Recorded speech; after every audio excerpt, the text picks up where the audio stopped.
Success Mantra is a program which features people, successful individuals from various walks of life. They are less known heroes who believe in their dreams and have conviction to live their full potential. Idols, icons, innovators who care to live every moment on their own terms.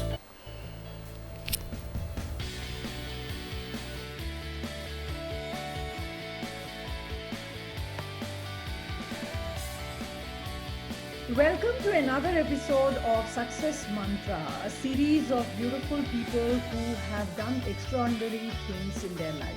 Our today's guest is a person who is multi-talented academician. She is a person who believes in imparting knowledge and skills to all her students. She's currently a marketing area chair of International Management Institute, Kolkata. Rituparna's teaching cases are also indexed in Harvard. Wow, that's awesome. She's a very passionate person when it comes to painting, art, and music. Welcome, Rituparna. Welcome to the show. It's a pleasure. Thank you so much for having me here. Awesome. So, Rituparna, you are such a multifaceted person. We would like to know a little bit about, your journey and what are the various things that you have kind of stumbled upon and made a success out of. Success or not, I really don't know, but my journey has been very, very fascinating. You know me for many years now, so you know how I have been in my journey. I have taken things as it comes my way. So it's been very, very impromptu, like the impromptu interview that we are having now. But in all this, I have always, you know, seen opportunity in everything that came my way to learn new things. I have been very, very passionate about learning, whether it's music in my initial years during school days. I was very, very passionate about music. I was very, very passionate about art, Right. painting, canvas, oil, and all those things. And later on in my life, I became extremely passionate about learning. And when it comes to learning, I was also very, very keen on studies. Not just because I want to study or I want to excel in studies. I wanted to study just because I wanted to learn new things. I wanted to write. I wanted to express or think about the things that I'm reading. So that is something which actually took me to IIT, after a brief stint in the industry, and made me pursue a career in academics. Let me tell you very honestly, an academic career was absolutely not planned. I wouldn't also say that it was. And I mean, a lot of people say that they are an accidental academician. I wouldn't say I'm an accidental academician. I was very, very much destined to be. I have followed my heart. I have followed how life has been going or winding, and I have done things which have come my way in the best possible way. So that has been my journey in a nutshell.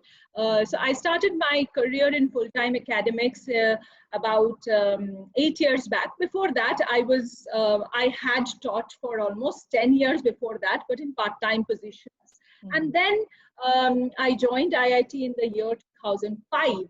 So from 2000, last 15 years has been my journey into serious academics, when I really became very, very serious about academics, about teaching, about research. This is the last 15 years. So it has been a little, here and there. And then I went into this. There was nothing which was planned, but my only plan was follow your heart, follow your passion, follow what you like doing. So that has been the plan. Very, very well said. Follow your heart, follow what you love doing. So interesting that you were part of industry and you were doing extremely well even there. And having known you, you were like a star all your school life, as in excelling in every subject that you touched. So having done that and got into, corporate life, what really motivated you to kind of get into academics and not continue with your corporate career? Okay. See, I was very much into my corporate career when I sat for the entrance examination at IIT, because Mhm. I wanted to learn. As I said, I was always very, very clear that I wanted to learn. I don't want to be out of touch with studies. That was always there at the back of my mind, even when I was in my corporate career. I was a media professional at that point of time, but I was very, very clear that no, I have to keep on adding to my knowledge base. Right. And I just sat for the entrance exam and I cracked it. And that was a time I had my first interaction with serious academics.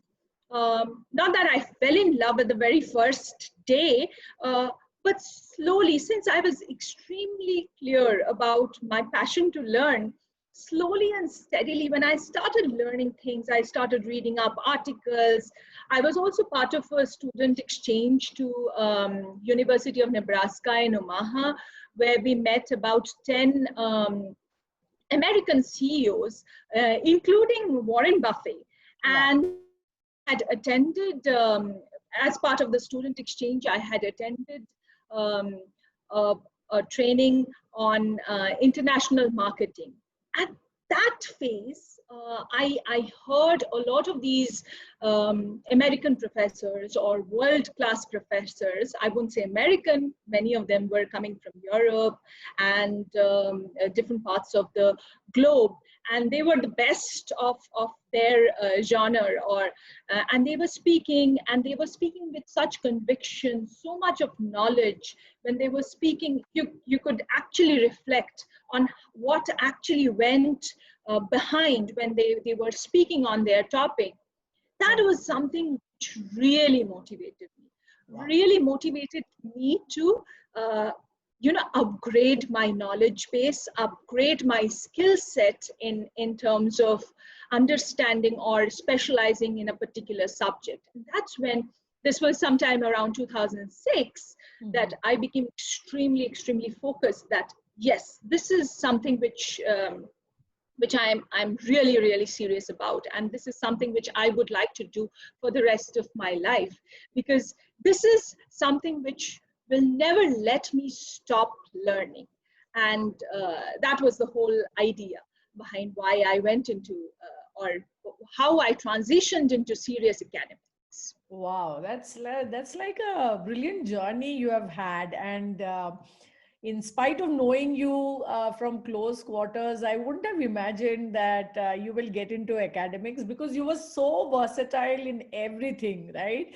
At some point in time, I even thought that you would be a great singer someday because you sing so well and you had published your albums and everything. So it was Yes. like a amazing thing to see you grow into this professional that you have become in the academia. It's nice to see, in fact, because I always had this complaint that bright people do not come into academics. And when I see you today, I'm really happy that, such people are there to enlighten, the next generation of citizens who are coming to our society. Awesome. So, In fact, I would like to add yeah, one please. point over here. Yeah. That is, nothing goes on waste. Mhm. Though in my initial life, initial growing up years, I was very much into a lot of creative um, knowledge building. Right. That really helped me in my later transitioning into academics, because here also I think I'm quite creative when it comes to Right. putting things across, or presenting some research idea, or thinking, because any kind of creativity actually helps you to think beyond the Sure. scope, think beyond the boundaries, and think beyond certain limits that you are somehow apprehensive about. So I think that really helps. So nothing actually went on waste. So when I transitioned from a more fine arts kind of thing to more academics, statistics, economics, it was something where I was deriving a whole lot of value from each and every learning that I have had at different parts of or at different junctures of my life. Right. That's nice to know because oftentimes we think that, all these various aspects of our life have just gone, out of the window and we don't see or look into the eye of these things anymore. I totally agree with you because, I was in sports and sometimes I felt that sports is totally out of my life. But today I feel that sports had really given me the all round development which has helped me not only in the corporate career but also set up my own enterprise today and do things. So very well said. In fact, people should be encouraged to follow in terms of creative efforts that they have in their life, right? And if you're doing anything, if you're pursuing anything from your heart, Right. you will inculcate more. And the Sure. moment you start inculcating more, it becomes a part of your persona. And the moment it becomes a part of your persona, you will see that in every aspect of your life, it will have fantastic reflections and very positive reflections. So I know the kind of sportsmanship you had when you were growing up. You were you were acing all kinds of championship. You were having all these trophies, but the kind of sportsmanship, the kind of discipline that sports had taught you in your life Yeah. had actually been reflected in what you do right now, right? So I don't think a lot of I am a mother to a 11-year-old. A lot of people say that you have to be very focused. I don't believe in that kind of a focus at a very early age. Like, just follow your heart, follow your dream, try and inculcate as much as you can. There's so much to learn around you, even if you're doing something which is very small. Even from there you can learn something. And that's how I think we should shape up as individuals, because if we learn something from our hearts, we'll inculcate it more, and it becomes a part of our persona.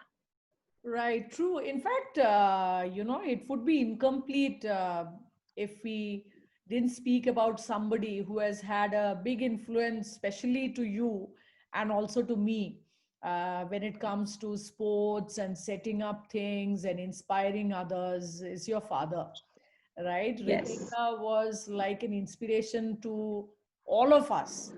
So tell us a little about, the insights that you got from your father. Um, I would love to, because I generally don't discuss my father. My father had been a very famous person, and I have had my very own journey of having my own standing. So, which is very different. But of course, a lot of my journey is about the learnings that I had from my father. And I'm so thankful that I have been born to a sportsman father. I remember when I was just 5 or 6 years old, I had my own desk, right? And in my desk, I mean, he would never take too much of interest in what I'm doing in terms of, because he was always very busy with his own things, own accomplishments, own objectives. And he was very purpose driven. He was very driven by his intent to help people who would like to pursue their career in sports, and anyone. So he would be very busy, but at the same point of time, he inculcated very important spirits in me, which became very important in defining me as a person in this whole journey of me becoming a woman. So at that point of time, he had written the 3 Ds. He had written a big D with determination, dedication, and discipline. And he told me, I was just 6 or 7 years, if I am not mistaken. And he told me that these three should be the mantra of your life in whatever you do. Whether you are going to sing, whether you're going to play cricket, whether you're going to do studies, whether you're going to do an alpana in your house, this should be the motto of your life. Do whatever you want to. Follow your dream, follow your passion, but always maintain that these three should be the mantra of your life. Determination, you should always be determined that I will learn, I will be able to learn it, I will be able to inculcate it, and you should have that positivity about your own capabilities. Dedication, you should be very, very dedicated. He did not believe in lot of talking. He would be a very, very he would be a person who would be very, very driven by the output, and he said that, okay, you have to be very, very dedicated. So if you're pursuing music, and you have said that you have thought in your daily routine, if you have thought that I'm going to have about half an hour of practice every day, so be very, very dedicated that you will do that half an hour of practice every day, no matter what. I will not come and ask you whether you have done a half an hour practice or whether you have done a 1 hour practice or 15-hour practice. You should have that dedication towards commit. Dedication is kind of commitment that you have to whatever you do. And the third one is discipline. I have been a very, very, very disciplined person all my life, and I still manage to be a very, very disciplined person. And I think that really helps. That really helps in discipline. Actually helps in your time management. Right. So if you're really, really disciplined, I don't believe in multitasking, because multitasking will never give you the right kind of output, especially if you want to excel in something. I always believe that you should be very, very disciplined in compartmentalizing priorities. Your priority one, you should focus at the moment, try, get it done, and then move to your second priority. So that's multitasking. Multitasking cannot be concurrent tasking. It needs to be well sequenced. So multitasking needs to be well sequenced. And in order to do that, you need to be very, very disciplined in terms of approaching as to how you're going to go ahead and divide your tasks according to the priorities that you have set for yourself and how you achieve them. Awesome. Awesome. Beautiful. So I think that takes us to the question that beautiful journey, great inspiration. How has success been with you in terms of, achieving in every area and constantly getting it wherever you go? How would you define it, and how do you think it really came across to you? Success is a very, very big word. According to me, if you want me to define success, I really don't know whether I'm successful or not. But if you were to ask me to define success, I think it has an objective. It has certain objective parameters, and it has certain subjective parameters. I'm a person who is not really bothered about the objective parameters. Now, the objective parameters of success could be how much money you are earning, or how much fame you have got, or how many awards you have got. But the subjective criteria of success is more important to me. And the subjective criteria would be happy with what you are doing. So at the end of the day, when I'm off to my bed, if I'm happy with how the day had passed, Sure. despite positives, negatives, then I would say that it has been a successful day. So at the end of when you're in your journey of life, if you know that at the end of the day you're a happy soul, you're happy from within, you're happy with whatever you have done. You are happy with whatever you had set for yourself, Right. then that is success. Now, I might have a different success journey than someone else. Sure. But at the end of the day, if both of us are happy in whatever we have done, I would say that both of us are equally successful. To be happy in your own skin, to be happy in your own ways of doing things, I think that is success.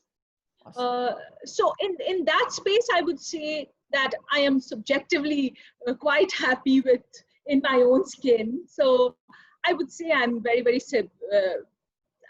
I would consider myself successful, because at the end of the day, I don't have any regrets. But objectively, these are all passing phases. You know, one day you will achieve, you will get an award, next day you will not get an award. Awards are great feeling, they're great motivation, but I wouldn't call them as parameters of success. Sure. Awesome. So, like that's interesting because very often in our society, our success is measured by virtue of, like you said, that, okay, what are you earning? What are you worth? How many, awards have you got? And so on. As you have. Yeah. Absolutely. And in spite of, what should I say, in spite of being in sports where, winning or losing is the only way, I think Absolutely. happiness is the biggest parameter of success, because even after winning, it doesn't give you the kind of joy, and you're exhausted with the Yeah. feeling that, I didn't play that well. But the other person has done something wrong. That's the reason I've got it, right? It doesn't Exactly. give you the kind of achievement or accomplishment feeling, right? So very well said, that being in your own skin. I think that's a great phrase to have, that being in your own skin, being authentic about who you are is true success. So who Yeah. is Rituparna Basu? Like what are your values, behaviors, belief systems, which has helped you carve out not only this definition, but be in your skin, be authentic, and create many joys every single day. So how do you achieve that, and who do you feel you are in context to that? Um, who is Rituparna Basu? Okay, I'm just a girl next door with uh, with a quest for happiness. I'm in quest for being successful in life by being happy in my own skin. Sure. Um, I I tend to derive a whole lot of energy from any kind of learning that comes my way. I am quite an opportunity seeker. I'm not reactive to opportunities. I'm more proactive to opportunities. So if you look at my research journey, I have had research topics which were very, very close to my life. At one point of time, I was, that I have been running my dad's cricket academy also. So at that point of time, I was interacting with a whole lot of people who were into cricket, who were into sports. So at that point of time, I was doing my research around sports merchandising, sports marketing. When my son was born, I was trying to study child consumers. So I have always been that person who have lived as life has taken. So that's me. But in everything, I have sought happiness in whatever I do. I'm a person who is very, very straightforward. I'm very, very candid about what I have and what I don't have. I'm very, very clear about my priorities. I think that is very, very important. If when you're very clear about your priorities, you know exactly where you would put your time on. Right. There was a time when I was growing up, I would do a lot of party and a lot of going out, hanging around with friends. But at that point of time, that was my priority, right? I was growing up. But Yeah. later, as you gradually, you go through your life cycle, your priorities also change. Therefore, your the path of commitment is also very, very well traced. Sure. So at this moment, at this juncture of my life, I'm extremely committed to whatever I like doing. I am very, very driven by things where I can use my creativity, I can use my learning, I can add to my knowledge. At the same point of time, I'm a very straightforward person, because that though at times that might just put you in trouble, but I think that gives you less stress free. Yeah. When you're speaking your heart out, you are absolutely not stressed. That's my way of working with the environment. Now, to each his own. Everyone would have their own ways of handling things, and that's how I am. Very happy and very confident in my skin. Awesome. So, Rituparna, you have won so many awards, and you have had such a beautiful transition from corporate to academia, and also, tasted these different elements of creativity through your music, through your art, and so on and so forth. However, what is the biggest achievement that has given you a lot of joy? And even when you look back, you feel that this was the best that had happened to me? Um, Biggest achievement? Very difficult to say. Each and every achievement, each and every award is extremely special. Um, I am not a person who is extremely consumed by the moment. I'm not a person like that. So I wouldn't say that any of my award has been the biggest achievement, because there's always like the moment I win something, the moment I get recognized for something, I'm always planning for what next, and I'm never consumed by that present moment. I'm Right. like, okay, this is done. So what next? What next? Okay, Yeah. yeah, that's it. I think that's how my dad has been, and he has brought me up like that. So it's fine, I have won that. It's fine, let's move on. So I'm never too bothered about failures, neither am I too bothered about successes. They are just life's way of smiling at you and frowning at you at times. So it's fine, I just move on. Mhm. um, but I think motherhood has been a great achievement I, that I have been managing. I guessed as much. It's a Yeah, great, right? um, that's a different feeling altogether. Nurturing another person to be the person that he is, or uh, to, to follow his own dreams. But because at certain times, I feel that when you have two strong personality wise, two strong parents, sometimes children have this very protected kind of an environment. They tend to go in their shell. So I have always been trying my best to not to let him be in his own skin. So he should grow up to be a confident person. So I think that's a very big challenge. At the same point of time, that is also my greatest achievement, because I see a lot of reflection of how he's turning out to be, and that's a wonderful thing. So I would say that's I wouldn't call it as an achievement. I would say that it's a fantastic life experience Right. that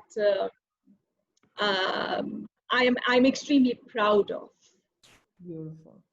Yeah, so every time I see Honorit, his level of confidence, the way he kind of engages with his environment, whether it's cooking, making something, speaking, he looks like such an impromptu person, and at times really a reflection of you from childhood, because that's how some bits and pieces of you is very clear, when we see him. So that's beautiful. So I don't want him to be like me. I want him to grow up as an individual in his own skin. So right. by God's grace, he should have his own personality. He should grow up, and that's a beauty to watch. Yes. I mean, for any mother, I'm sure you are a mother of two very beautiful souls.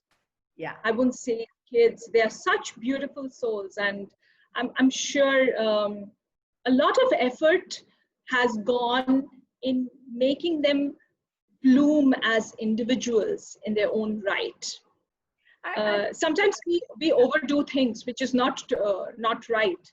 So I always try and not overdo things so that they develop on their own. So True. that's I wonderful.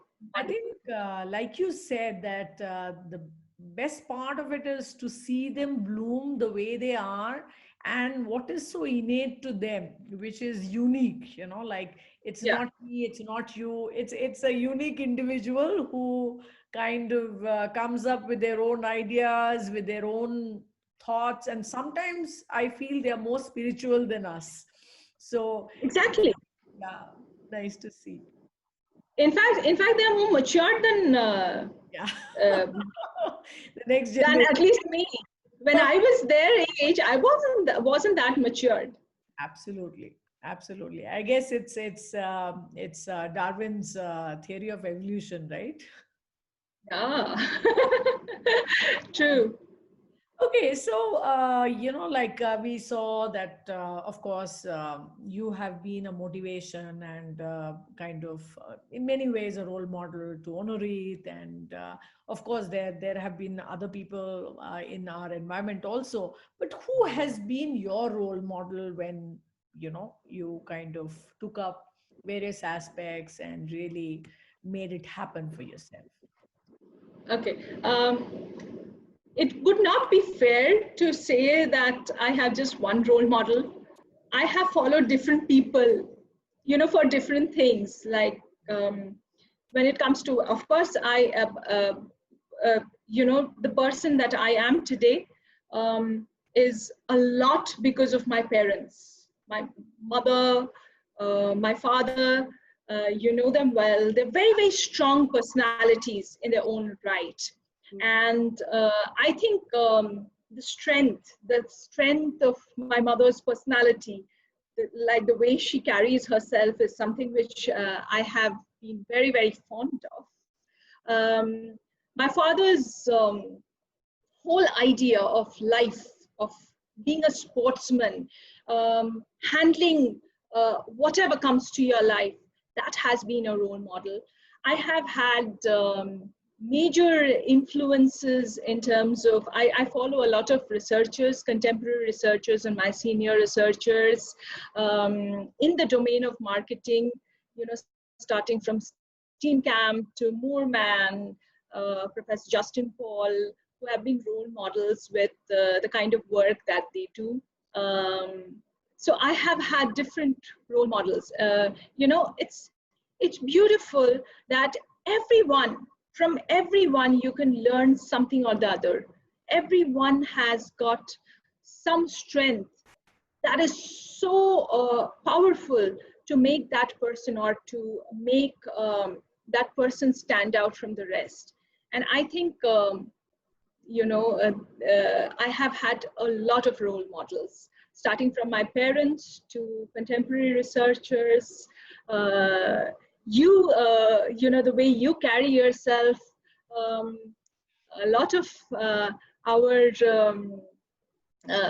my uncles, aunts, so they have been role model in their own way. Um, Very well said. That, like, every single day there's so much to learn from our surroundings and people around us, right? And every person brings their own flavor to the relationship in terms of inspiring us to kind of emulate some of their best practices or their yeah, absolutely. Like for instance, I have grown up in an environment of sports, especially cricket. um, I have followed how Sunil Gavaskar has led his life, how Sachin Tendulkar, they are such role models. And if you can inculcate those spirit of how they have conducted themselves, Rahul Dravid, how they have conducted themselves, that's fantastic. If you can do it in your own sphere, I'm sure it is going to have a fantastic effect on the kind of output that you're going to bring out. They've been so dedicated in whatever they do. right. So it's been, and they have been so so focused in how they have conducted their lives around one passion, one dream, one focus. I think that itself is very, very motivating, very, very encouraging to learn from. Absolutely. Since you spoke about sports and, like there's always this wins and losses and, you lose some, you gain some. So what are some of these, like failures which has helped you kind of reassess yourself, redesign yourself, and how do you cope with them? Okay. As I said, I'm not a person who is too consumed by either success or failure. Um, I don't, it doesn't mean that I didn't have failures. I fail every day. Let me tell you very honestly, I fail every day. I end up cooking, something which is either too salty or too sweet.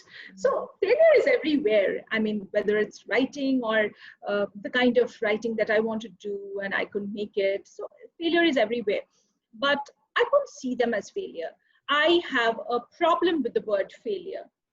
The moment you fail and you stop and you're taking a step backward. So logically, if you think, when would you fail? Suppose this is your starting point and you have moved 4 steps forward and suddenly you stumbled and you stopped. Right.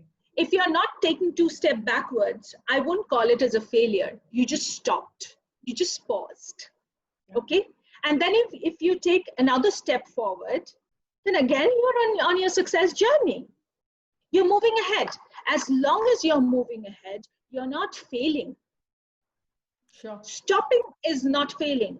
Pausing is not failing. Taking stock of the situation is not failing. Right. It is, I don't remember who said this. It is said that if you have not failed, that means that you have not tried enough. Absolutely. Yes, if you're not walking, you will never fail. If you're not walking, you will never stumble. So as long as you're walking, you're not failing. That doesn't mean that you cannot stop or you cannot stumble or you cannot take a pause. Mm-hmm.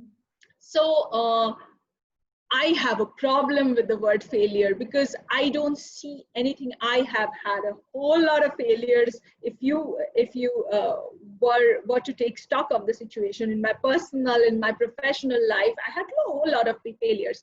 But each has been a stepping stone for the next step that I have taken. And that's how I deal with it. I'm never too consumed with failures, neither am I too consumed with success of any kind. But I take things as it comes. So that's why in entrepreneurship, they talk about something called loss oriented. You deal with loss. It is said that you have to be a little, I wouldn't say spiritual. You just cannot own up losses. Mm-hmm. Failures can happen due to a myriad of reasons, a number of reasons, which are controllable, which are uncontrollable. And if it is for controllable reasons, you exactly know what you need to control the next time. So it's a learning. So I wouldn't call that a failure. If it's for uncontrollable reasons, then perhaps you have been unlucky at that given point of time. So take it on your stride and move on. You can never be unlucky every time. So that's not even a failure. Right. It's just that it did not click at that point of time. So I wouldn't say I have a problem. I have a problem taking the word failure. I don't see any failure as long as you are not taking a step backward or you are not pausing and taking steps backward and you have stopped for your life. So life goes on. As long as you are on your journey, you're looking ahead, there's nothing called failure. Yeah. So I think, like in a lot of our coaching and also training, we come across this element very often, that, fear of failure. And the reason why people don't want to attempt certain things, forget about failing in something, people don't even want to attempt because of the fear of failure, right? And I totally agree with you that in terms of learning, the first time we walked the face of earth, right, when we were a child, and if we felt that, okay, now that I've fallen, I can never get up, then that's it, we would have never walked, right? So falling Exactly. and getting up and trying it again is the biggest way in terms of doing something that you're really passionate about. I think very well said that you have a problem with the word failure. Yeah. So I'll give you one analogy. It might just hold, or it's a funny analogy. Suppose you are walking down the jungle and you have taken some steps forward, and suddenly encounter a ferocious lion, Right. right? Mhm. You will stop. True. Would you call that failure? And you'll start thinking as to what can I pick from my surrounding so that I can hit him back, and or I'll just look him straight on his eyes so that he is either hypnotized. You're thinking on your mind, you have stopped, but you have not taken a step back. Mhm. I would not call it as a failure. I would still call it that you're planning your success. You're just stopping to plan your success. Sure. Sure. Success to get over that symbolic ferocious lion that you see in front of you. uh, Randy Posh, he's One of no my more, he was a favorite. Yeah, famous yeah, yeah. professor. Yeah, in his last lecture he Yeah. said that Yeah. brick walls, and that's one of my favorite books that I keep Last lecture. revisiting every time. So Professor Posh had written that brick walls are there for a reason, Mhm. right?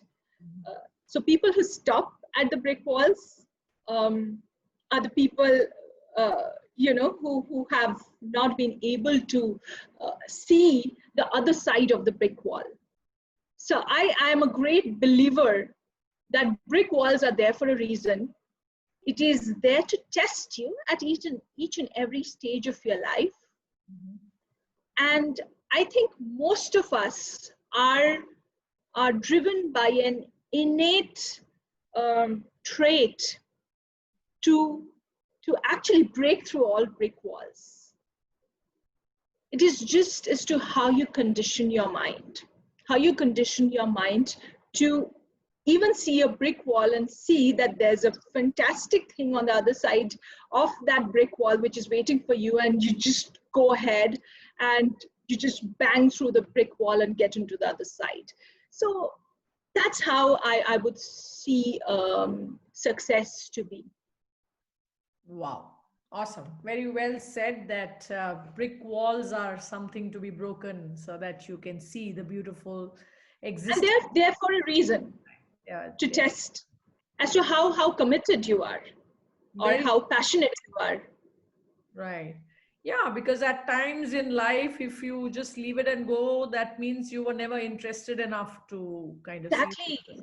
Exactly. True. So thank you very much, Rituparna, for coming on the Success Mantra show, because here we want people like you to come and inspire, and also especially in the pandemic times, a lot of people are going through a lot of crisis and thinking of various aspects of life, and of course about success and failure for no reason that they have contributed to, right? That this is like a natural calamity which has hit us. So before we part, it would be great if you share your mantra or message with our audience, which will help them deal with any difficulty, any challenge which comes their way. Okay.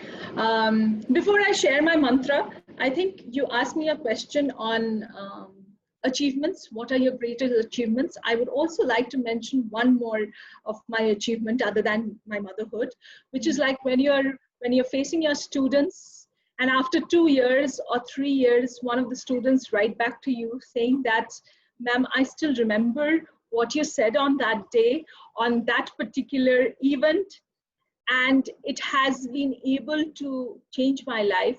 That is an achievement that I remember with the fondest of emotions. Now, coming to the success mantra, I think I have mentioned it before. I would say follow your heart, follow your dreams, never be afraid to follow your dreams, because if dreams die, life is a broken winged bird that cannot fly. So, dreaming is not about daydreaming. At the same point of time, you should be meticulously planning as to how you are going to achieve your dreams. You know, all this is very, very philosophical, but at the same point of time, uh, while the big picture is all about happiness, pursuing happiness, quest for happiness in your own skin, at the same point of time, you have to understand that nothing will come in a platter. You need to plan for it. Plan doesn't mean that I want to be in 5 years down the line, I want to be this. Plan should be more about what you should do, planning your values, planning your priorities, planning what you would be pursuing. You know, action plan is more important than planning for the big picture. Sure. I think that is what sets a successful person than a not so successful person.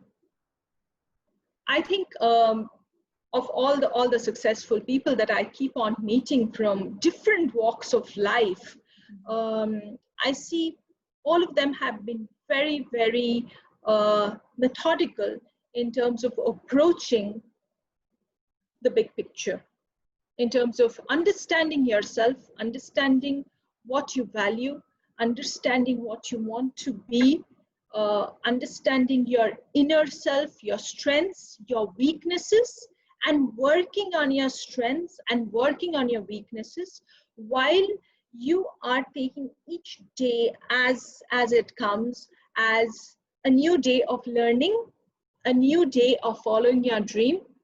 I think everything will fall in place. Everything will fall in place. So follow your dream, follow your passion, follow your heart, and do the best that you can.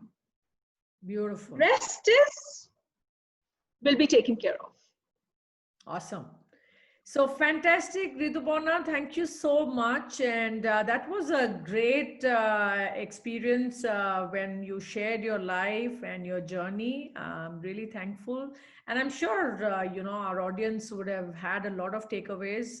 Definitely, I had a lot of insights and a lot of takeaways from our interaction today. Um, Thanks once again, and all the best for all the great pursuits that you have in future. Yeah. Thank you very much. Yeah, that Thank was you very much. Dr. It's been a pleasure. Rituparna Basu, and she believes in follow your heart, follow your dreams, and have a plan meticulously in terms of whatever you want to achieve, and the win will be yours. She is pretty determined about that, right? Thanks. Yeah, absolutely. Totally.